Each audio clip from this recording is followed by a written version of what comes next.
Welcome back to the channel. In today's video, I'm going to show you how to get SurveyMonkey results for free, step by step, so you can view your survey responses without confusion and quickly find the data you need. If this video helps you out, make sure to hit the like button and subscribe for more simple tutorials just like this.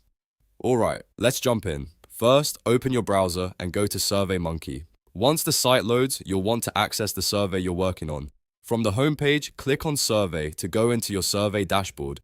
This is where you'll find the surveys that are already created and ready to analyze. After that, locate the survey you want to review and click on Analyze Results. This section is where SurveyMonkey organizes all of your response data. If you have collected responses already, this is the area that lets you start digging into the results. Now that you're inside the analysis area, click on Question Summaries. This is one of the easiest ways to see a breakdown of answers by question. It gives you a clear overview of how respondents answered each part of your survey, which is great if you want a quick summary instead of looking through every single response one by one.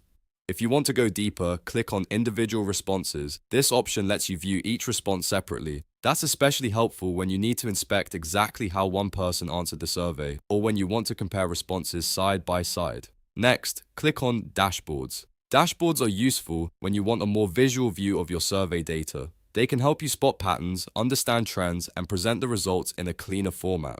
If you're sharing survey insights with a team or client, this can make the information much easier to digest. And that's basically it. Using these built-in sections, you can access and review your SurveyMonkey results without needing any complicated setup.